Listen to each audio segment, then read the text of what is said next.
Hey everybody, welcome back to BK's Bullets. Another video. Again, Brent, are you crazy? Yes, I have the house all to myself to watch DC Fandome and geek out in my DC man cave. Well, there's Wolverine and Captain America and Hulk up there. Anyway, so we just got done watching the Suicide Squad panel. Like most of these other panels, there's not a whole lot here.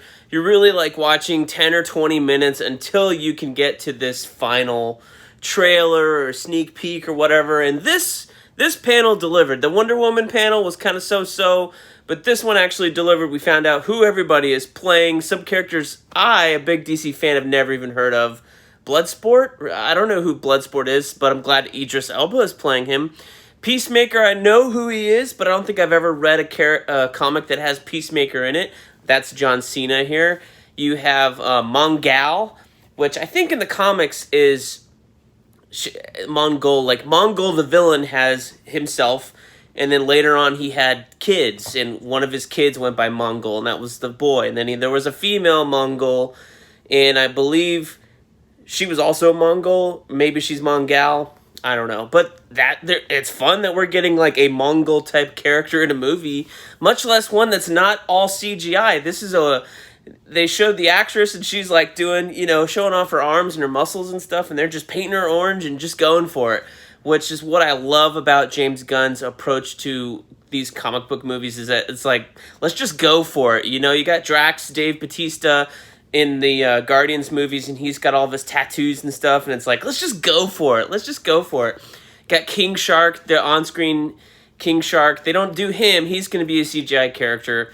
And they showed behind the scenes, and he's got a big like wire cage around his head.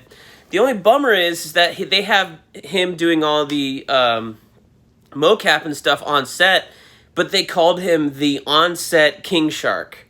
And I feel bad for that actor because he's not going to get to do the voice. Is that what that means?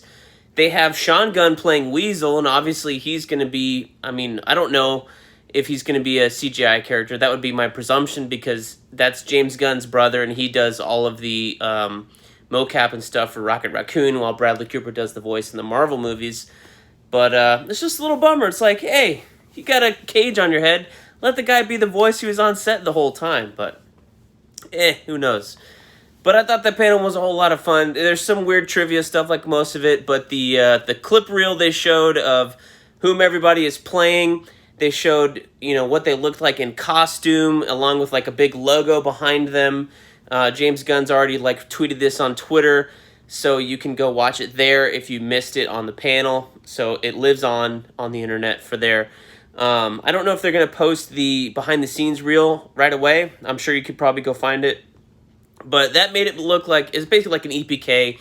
Interviews with the cast and crew, like, this is the most fun I've ever had on a film, or this is the biggest movie I've ever been on, that kind of thing. But they showcased a lot of action in that Suicide Squad thing, and it looks very different from the last Suicide Squad movie, which is just titled Suicide Squad, whereas this one is The Suicide Squad.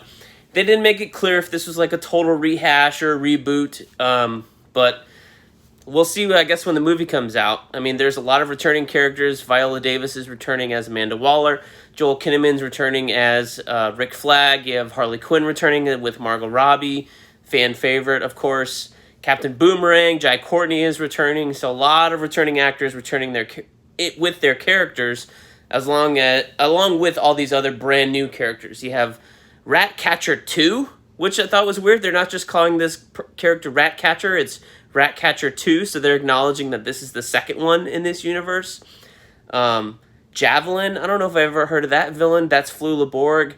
You have Dave Desmalchin being Polka Dot Man, and he at least looks like he survives past the third act as maybe this goofy guy with these goofy glasses, and it's just, I don't know, I'm excited about this movie because you have all these weird characters just thrown in, this is the part of the weird fun about the Suicide Squad books. Sometimes, if they do them correctly, or the run lasts long enough, they'll throw in a random villain, and you're like, this is a crazy villain. Well, that's right, because all the villains they throw in the Suicide Squad to die are the trash villains of the DC universe who don't have a big fan base or just a dumb concept. So it seems like a fun type of movie to pull all these things together and then make a film around them. So I think that's pretty cool. And they have a lot of big names in this movie. They have a lot of great actors, a lot of funny actors, comedic actors. We have some newcomers as well, or actors I have not been introduced to before. So I think that is going to be a whole lot of fun. So looking forward to Suicide Squad. Comes out on my birthday next year, August 6th, 2021. Of course, if we're still not in a global pandemic. Fingers crossed, right? Everybody wear a mask and keep safe out there. But as always, stay tuned here to BK's Bullets for more reactions as we watch the DC Fandome. Bye-bye. We'll see you guys in the funny pages. Like, comment, share, subscribe, all that nonsense.